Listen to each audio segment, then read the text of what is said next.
இருக்கிற இந்த லுக் வந்து இப்போ ரொம்ப ட்ரெண்டிங்ல இருக்கிற லுக். எல்லா பிரைட்ஸ்மே வந்து இப்பெல்லாம் இந்த மாதிரி மேக்கப் சட்டிலா இருக்கணும், ஸ்கின் டோன்ல இருக்கணும், ஸ்கின் ஃபினிஷ்ல இருக்கணும், பட் ஹைலைட்டிங்கா இருக்கணும். ஒரு ஸ்டேஜ்ல வந்து நிற்கும் போது அந்த பிரைடோட ஃபேஸ் வந்து அப்படியே ஒரு க்ளோவா பார்க்கும்போது ஒரு டால் மாதிரி. ஆனா அதே சமயம் ஹெவியா இல்லை. ஹெவி லிப்ஸ்டிக் வேண்டாம், ஹெவி ஐ லுக் வேண்டாம், ஹெவியான மேக்கப் வேண்டாம்.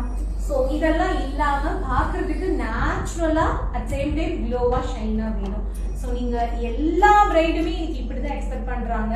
அதனால மேக்கப் வந்து நம்ம ரொம்ப ஹெவியா ஜாஸ்தியா அப்படியெல்லாம் பண்ணணுங்கிறது இல்லை. இப்போ நீங்க பார்க்கும்போதே தெரிஞ்சிருக்கும், ஸ்டெப்ஸ் எல்லாமே ஃபாலோ பண்ணிருக்கோம். ஸோ டெக்னிக் மாறாது, ஆனா கலர் எல்லாமே அவங்களுக்கு எப்படி சூட் ஆகும், அவங்க போட்டிருக்கிற காஸ்டியூம்க்கு எப்படி நல்லா இருக்கும், அதே சமயம் ஸ்டேஜ்ல நிற்கும் போது எப்படி அவங்கள க்ளோவா காட்டுறது. ஒரு விஷயத்தையும் ஐ மேக்கப்ல இருந்து லிப்ஸ்ல இருந்து பிளஷ்ல இருந்து ஹைலைட்டர் வரைக்கும் நம்ம அதை கான்சென்ட்ரேட் பண்ணிருக்கோம். ஓகேவா?